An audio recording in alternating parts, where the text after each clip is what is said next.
So, Okay, so what would you give some examples of what you're looking at? oh well, I mean, well, a couple of things. There's with the restoration, I want to expand the restoration into antique leather goods. Okay. So, like restoring old, um, like satchels and bags and things like that. Right. But also bring it into those pieces of furniture that where there is leather inlays in them, to do that. But I also want to start doing leather upholstery as well on chairs.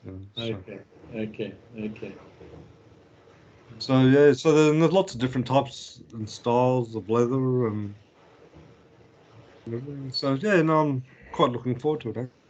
Yeah. Okay. That's a whole new ball game, new category. Yeah. And also just using leather, like to keep knives and chisels sharp and stuff like that. So yeah. So I Okay. made up a solid leather like buffing wheel, which I just sort of put onto one of my grinders and makes knives and like carving knives and things like that razor sharp. So yeah, Oh, so that's a. mm, Yeah. yeah, so no, so I've been enjoying it. Yeah, yeah, it's a really nice medium to work with. Okay, I'm sure it is. I'm Mm. sure it is. Yeah. Mm. So, did you finish a carving you showed me of that person? No, not yet. No, I haven't got back to him yet. Okay. Still thinking about him. Okay. Still thinking about him. But anyway, yeah. And that's the nature of it. Sometimes you just start something and then just leave it sit for a while, and you pick it up and Yeah, start afresh, sort of thing. So absolutely. That's also my style. It's so much, and that's why I think it might be an excuse. One of the reasons why, you know, I haven't gone back to painting is because I mm, can't leave it somewhere. yeah, yeah, Um, but now that we've got the house back to ourselves again, mm, now we're busy cleaning out the rooms, and mm, then we're going to allocate one room for doing just that type of thing. So I'll get myself a table and that I can just leave, whatever I'm painting, whatever I'm doing, yeah, maybe even put it aside and start something else and come back to it. yeah, Uh, yeah, yeah. yeah. It's nice to have that sort of space. So yeah, Yes, yes. So we've got the space, and then we'll also then separate to that just have a totally uh, spare bedroom, fully mm, equipped for anybody to arrive. And we mm, thought, we create the energy, create the space, and then hopefully mm, people will arrive. no, that's true. That's Yeah, true. yeah, Mm. like you. So maybe our kids will arrive too. Maybe once everything's settled down. Um, Well, I it's know that. starting to shape up that way a little bit, isn't it? But I mean, Yes, it is. I guess it just depends on what happens with the virus once they drop all the limitations and that. I guess, but who knows? Uh, I Who think uh, knows? I think people are generally not in Australia. I don't think, but certainly in other places in the world, they're just getting fed up with it now, and they realise it's been one big hoax, Mm, you know. mm, And mm, so, but I don't know how long it'll take for that mentality, superior mentality, mm, intellect, to arrive here. We'll see. mm. Are you anticipating that once the borders open up, that all this business with your visa will start up again? And Yes, it will. will it? Yeah, Mm, no doubt about it. We asked for a 3-year visa, and we've been granted again for the second time a 1-year visa. mm, Okay, and because all they plan for time. So as soon as it opens up, they can start imposing those restrictions again. Whether it's mm, for 3 years or 1 year after that, at least they can. But at the moment, there are no restrictions. They can't, because we can't get out. So mm. anyway, So we'll see. that will have been like for 2 years now, won't it? So Yeah, yeah, it has. Yeah, we yeah, I came don't. back. We came back in March from Bali last year, and then a week later they closed down. So yeah, it's in March this coming year will be 2 years. It's hard to understand why they don't just give it to you. You know, like I don't know. I don't understand it. I don't understand. Absolutely don't understand it. Yeah.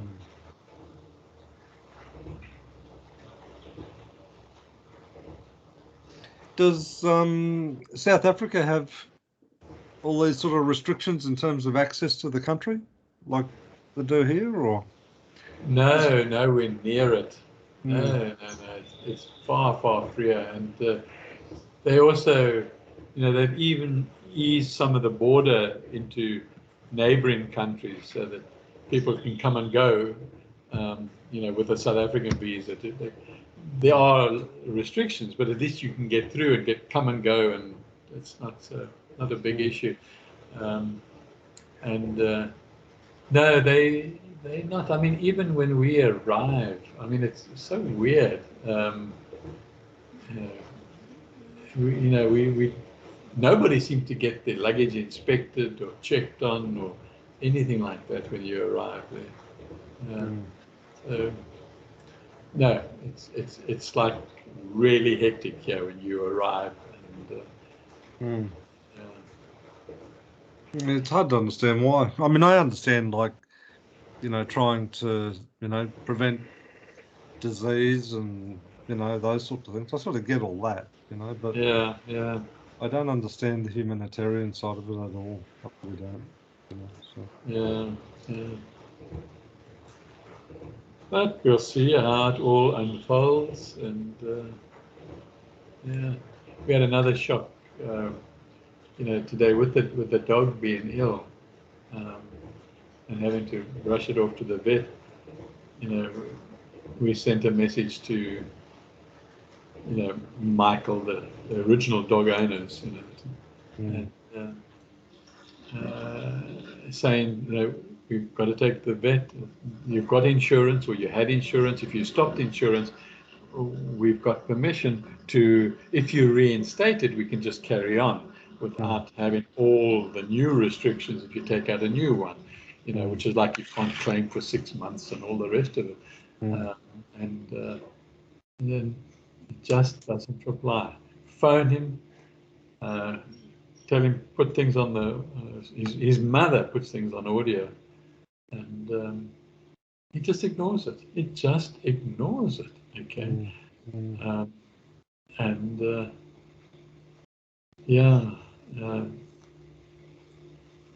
That must be terribly frustrating and upsetting for Sue. Very upsetting, very upsetting. Well, she had a husband like that, you see. For 33 years, she had a husband like that, and he is just worse than the husband, if not exactly the same. And he's got no emotions, no caring, nothing, and he likes to see other people suffer, even if it's his mother. It's sad. It is sad. I mean, this dog visit now, it cost $1,500. I mean, that's a massive amount of money. Okay, and we've got to come up with it somewhere. Okay, because the dog matters. Okay, and so it's anyway, it's hectic. When her daughter-in-law came over to say happy birthday just an hour ago, and she said she would share the expense. She's turned out to be such a lovable person. We just didn't know her like that before. She's like mature. Now she's a mother with her 2 children that she's we helping her with time-wise and lifting from school and so on, which we're really, really happy to do. And she's very grateful for it. That's another thing. She's very thankful. So, does she have family here as well? No, she doesn't. No, she has no family here. Her mother just passed away about a month ago in South Africa. And she's got a number of sisters and brothers and things like that, but none of them in Australia. Okay. Yeah.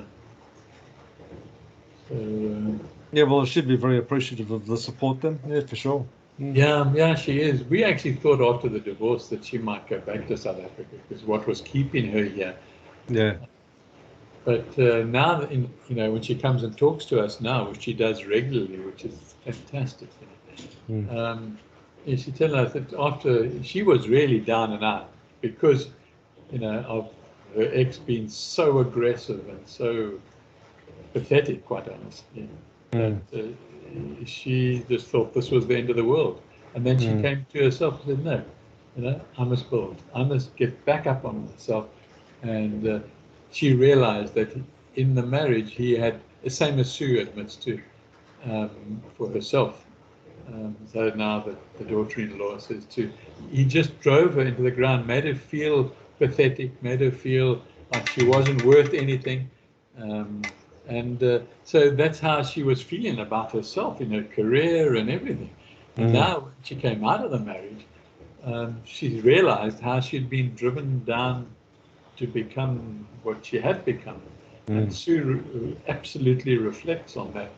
Typically, it took her years to get back, and even sometimes now she gets a quick relapse where she says, "I'm worthless. I'm not worth anything," and so on. But then, so Leanne has built herself up. Immediately, she went and got a first-time buyer's property, so she bought herself a property now that she's just moved into because of this great, I don't know what it's all about, but first-time buyers get really good incentives to buy property, and so she did that, and Good on her. yeah, so she's feeling good about herself now, and so really, and we're getting on well with her. So that side of it is really positive. That's really good. Yeah, no, it is. It is. So, are you doing anything tonight for your birthday, like having a dinner or anything, or no? No. We're not. We'll probably Sue and I will probably just watch a movie or something, and have something relaxing to nibble or something like that. And that's really what I would enjoy more than anything else. Just chilling out with Sue. So, because it's been a long time that we've actually had our own space. Yeah. So we enjoying it, and we really want to get the 2 rooms going, and to do that, I've got to. We want to sell the double bunk that was bought and put into our rooms for the girls. And I think I'm going to try. You suggested doing Facebook Marketplace. Yeah. Marketplace. So I think I'm going to do that tonight or later on this afternoon, and go and have a look. What you just open an account on Marketplace, or?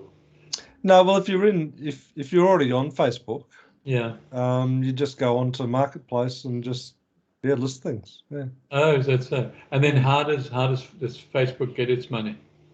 There's no charge. It's free. Oh, is the whole thing free? Oh, I see. Okay. Yeah.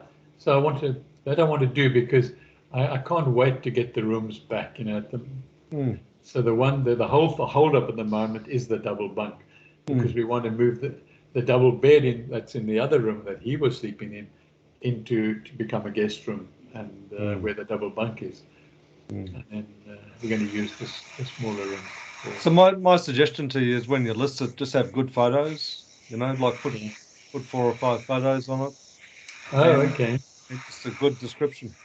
So, and just tell them what suburb that it's in, and people will communicate through Facebook Messenger. Too, Okay. about Okay. it. Right. So, but that's the secret to selling on there is just good photos, good descriptions, And and then, and and just yeah. plenty of information about where you are, and not just street address, but just what suburb you're in, and Yeah. that sort of stuff. So yeah, Okay. And how do they pay when they arrive? yeah, cash on pickup. Yeah. Cash on pickup, is that what it is? Mm, Okay. mm, Okay. Yeah. Okay. Yeah, that's great. Yeah, so that would really be something good to do tonight if I can get that process underway. mm, That would be a happy birthday. yeah. That going. No, but it's all free though. Yeah, so Yeah. there's no commissions or charges or anything like that. So Okay. Yeah. The other option that I thought, in addition to Facebook, and I only thought of Facebook because I know you bought stuff on mm, it, is what's it called, Nextdoor or something. I'm not familiar with that one. Yeah, and that's also very suburb orientated. Is Okay. it? Yeah. Yeah, um, I investigated it because I had to mention it in one of my classes many months ago, and I went and had a look at it and signed up for it to see what it was, and I found myself going literally to the next suburb, and somebody was giving away a lot of ground creeper, sort of almost succulent type of ground creeper, and Mm, they had trimmed their wall, and they got all. They said, just come, anybody who wants, come and collect from our pavement. mm, Okay, and so mm, we went there. Sure enough, there it was. We collected some. mm. And, that's only a bit of experience I've had in it. Then I haven't been back Yeah. then, since the class stopped. Mm, Yeah, mm, yeah, mm. Oh, it's good. Yeah, that's yeah. good. But I think you'll find the stuff will sell generally pretty quickly on Facebook. Okay, I hope so. Yeah, most people seem to use that as the go-to place now. Just, Okay. I suppose because it's free and it's Yeah, I sort of didn't all realize it was free. Okay. integrated and that sort of stuff. So Yeah, yeah, yeah. So, yeah, I've taken 2 pictures, but I took them rather casually because it's quite a dark room. I must, because it doesn't, it has a tiny window in the room. Most of our rooms are lucky to have a window, but um, so maybe I've got to try and put some lighting on it mm, besides the room lighting. Yeah, mm, and maybe have it made up, make the bed made up. Well, mm. Yeah, good presentation always helps. Yeah. yeah, yeah, yeah. In my experience, like when I've been buying and selling things, the bargains are always to be had through listings that are poorly described and bad photographs. Those are the bargains. Yeah. Well, no one responds to them, so they drop the price and drop the price, and Okay. and yeah, Now you're telling me to do the opposite. yeah, that's what I'm saying. Good photographs, good descriptions. Yeah. Yeah, create interest. Yeah, Okay. Oh, I see what you mean from that angle. Yeah. yeah, yeah. Yeah. Yeah. Okay, I'll do that. And, look at this out of my garden. Wow, hold it up a bit high. Oh, very nice, very nice. Isn't it lovely? It's perfect, isn't it? Yeah. Isn't it? Absolutely beautiful. And all our roses are like that. Yeah. Is it quite fragrant too? I only put fragrant roses in my garden. Yeah, Okay. yeah. I don't. I mean, I can't understand the reason for any others. Mm, And it's strong fragrance. And, mm, so soon I always have at least one rose on our desk at the moment. mm, They open in so quickly and so abundantly. mm. Yeah, that's super. What sort of colours do you have? Well, where I'm sitting here now and looking out of my window, we've got this red that I've just shown you, and then sort of a much lighter red. I suppose you could almost call it pink, but it's not pink. It is red. Mm, And then definitely got yellow, lots of yellow. They're busy blooming now. And then a very, very dark red as well, darker than the one I've shown you. Are they in pots or are they in the ground? The roses are all in the ground. Yeah. I don't have a rose in a pot. And lots of other plants in pots, but not a rose. And most of them, with the exception of one, are all outside my window here where I'm sitting talking to you. And then there's one I can also see on the other side of the garden looking through the glass doorway. And that one I put in only last year. These have been here 2 years now. And I prune them heavily when it comes to about July. Okay. They enjoy being cut back, do they? Yeah, roses always have been. I've always been successful with roses by really being quite harsh with the pruning. And we haven't had in spring now. This is now what is our third spring.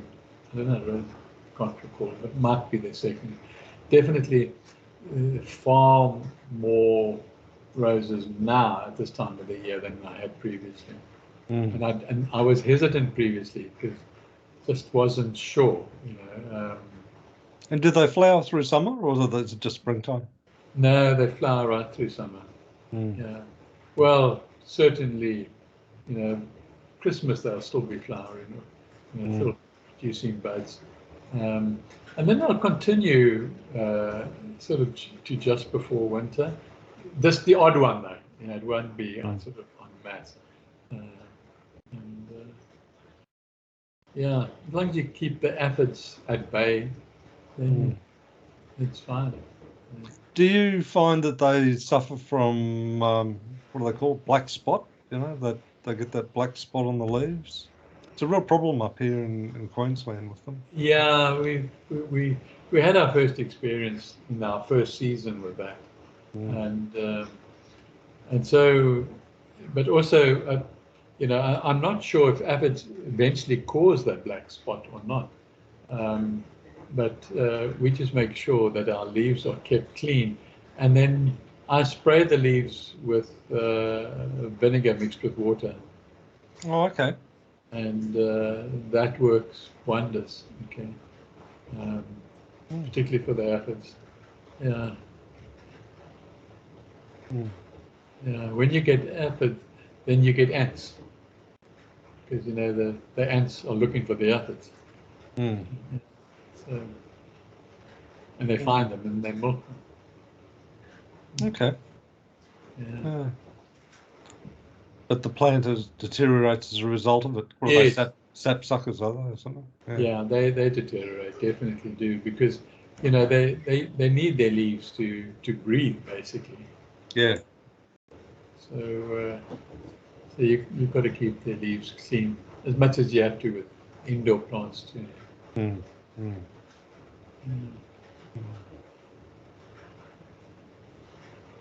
Yeah. And do you compost and have worms and things like that as well, or? Well, that's now a timiest question, that one, because I did my first new class for November today, okay? And the title was Soil Composting and Fertilizing for Pots, okay? Yeah. And but it got me thinking, okay? The whole preparation, which was, quite much of October, and in South Africa, yes, I used to all the time, okay, and never, but now, I suddenly realized I need to reduce my footprint. But then we're throwing away everything that could be on a compost. And so this afternoon, when my daughter-in-law, you can call that, arrived, she with an indoor composting bin. Oh, okay. Yeah. So, I could see it there. It sits over there on the floor. So it was like, a prayer being answered in a way. And Indoor, I've never heard of that before. yeah, it certainly says on the box indoor. I'll probably, quite honestly, put it on my balcony or somewhere. I don't know, but I don't really have space in the kitchen for it because it's got a tap on it. So I guess it's got to then be put in on a table or somewhere, a stool or something, to be able to drain it. And but I'll read about it. With it came some sort of spray. I mean, she only gave it to me about 20 minutes before I called you. Yeah. So I'm looking forward to playing with it. And, Yeah. That sounds good. there's a spray of something. I suppose it helps. Must be something that helps it decompose or something. And yeah, so yes, I'm into composting as from today. Very good. Yeah, absolutely. I'm very pleased with it. In South Africa, I had the property and so on, so it was fine to. I just had a space, the sides were wire netting, and I would just put everything in there and water it. It was north facing, so and it was up against a brick wall, so it got hot. Okay, it was great. And I used to put that on the garden. But yeah, now I've got to put it into pots. So I've got to learn, got to research. Yeah, do you compost? Well, I've got a little worm farm that I put all the vegetable peelings into, and they're quite voracious as long as you cut it up fairly small, and that fills up probably 3 times a year, I suppose. And the worm castings are a really good addition to the soil. Yeah. And also the I think they call it tea, the worm tea. Yeah. So I normally put like between 1.5 litres and 2 litres of water through it once a week, and that just goes, dilute that down and just put that onto the garden, or onto the vegetables mainly as well. So do you dilute that tea or not? yeah. Okay, what sort of dilution do you use? Because I used to do that. Probably 3 to 1. Yeah. Because when my daughter had a farm, my oldest daughter, they asked me to come and set up a worm farm for them. Which I then did, and we did it in a 44-gallon drum, half drum. Up on a stand, and then at a slight tilt, so you could get the tea coming off. Okay. And so, and definitely, now that you mention it, I'm definitely going to think about having a worm farm. Yeah. Well, they're quite inexpensive these days. Like at Bunnings, they've got them all there, including the worms, if you want to buy the worms. So. Oh, that's yeah. Okay. And then can you harvest? I never did the worm. What did you call it? The worm castings. Worm castings. That's what you used. Yeah. How can you harvest that during the process while you're waiting for the?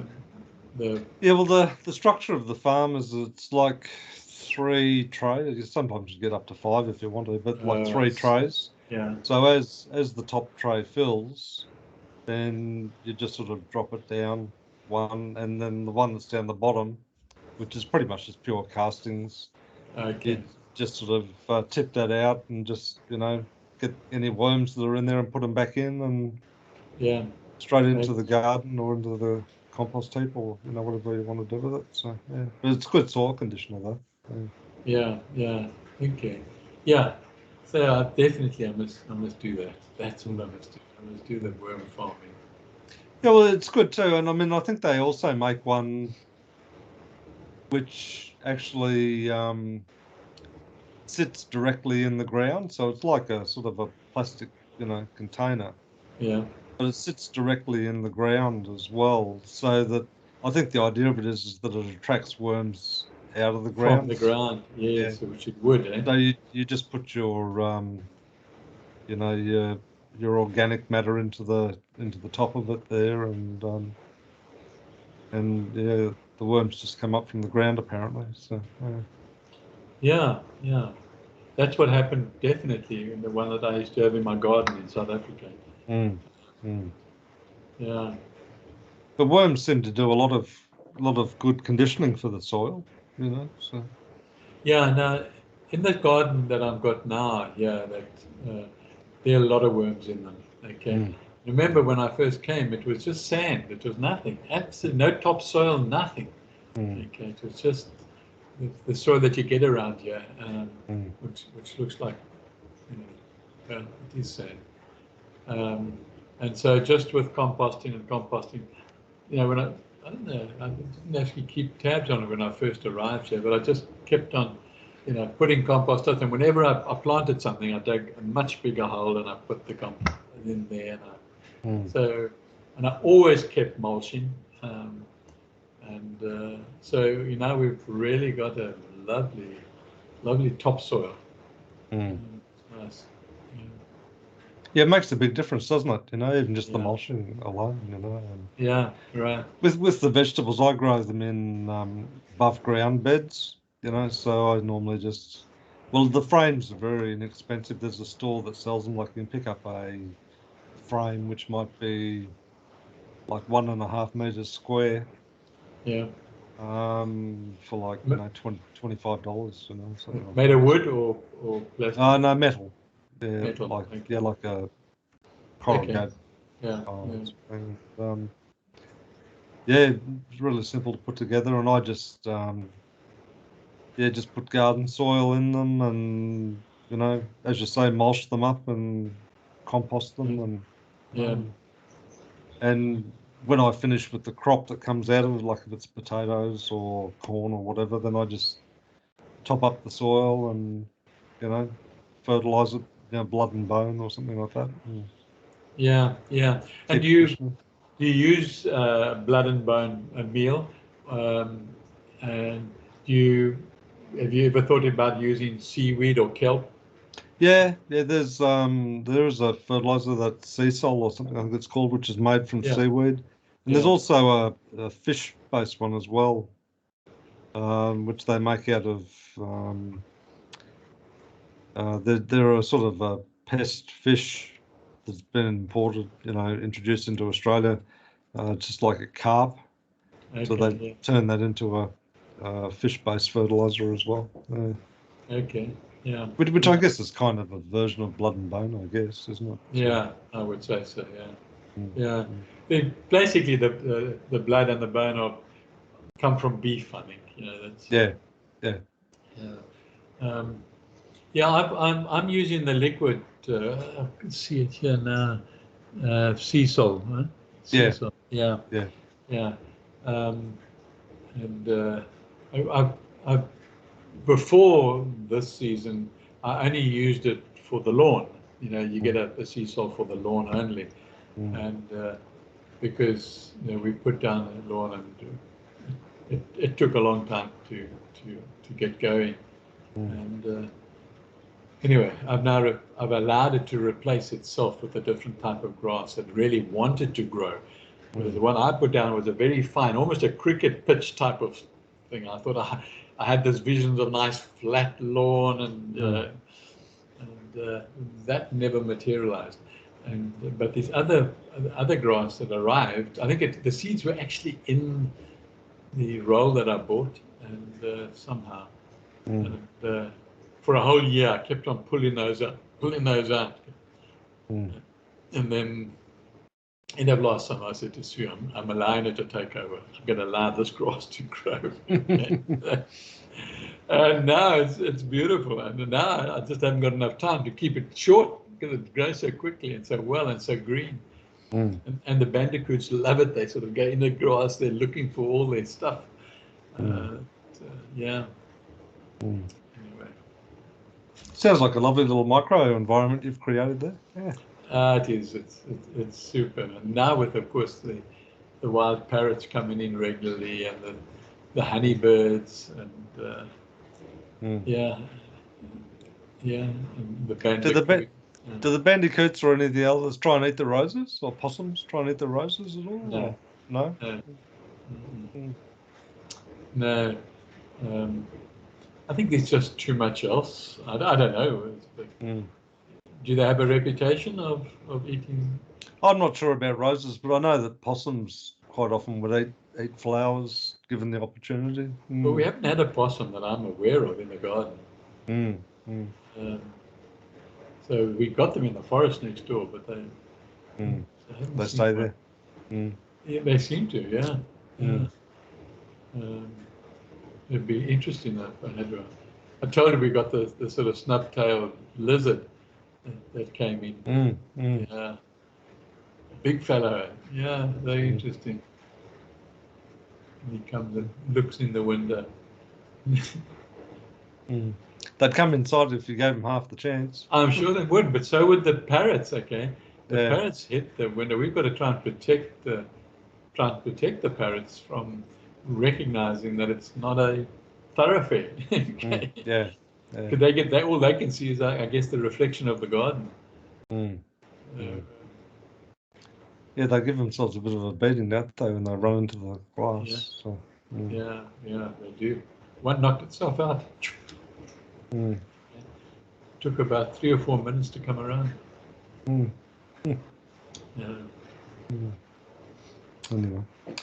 Yeah. Well, my friend, I should probably let you go and celebrate your birthday, eh? By examining my compost bin. By examining it, that's right. Getting excited about your composting. Get that going for sure. Yeah. It's quite exciting, really, isn't it, when you think about it? The idea of, adding to the soil consciously like that, So, yeah. We've got to, maybe you've got some ideas. We feed the wild parrots. Okay, we buy sunflower seeds that are in a ball. Sort of, and we hang them up in the arch, and they come there. But then they eat the seed out of they drop the article, and they make a massive drop-ins of just the outer seed. Now, I'm just wondering what that would be like as either a mulching. I think any sort of mulching would be fine.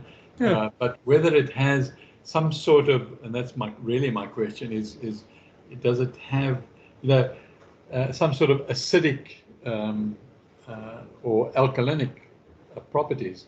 In South Africa, we had to be careful of the pine needles, for example. That makes the soil acidic. And not all plants want to be made acidic. So I wouldn't think so. I mean, it's just like a husk, isn't it? Really, but but I'm not sure. I don't know. Yeah. What's the pH of the soil like? Is it? Well, I haven't got a measurement. Okay, it's another thing I must invest in is a pH measurement. I've seen them at Bunnings, and and it could be the reason that one or two of the plants just haven't flourished. There's some plants that really want an acidic soil, like tomatoes, for example. But there are others too, and I don't have a way of determining.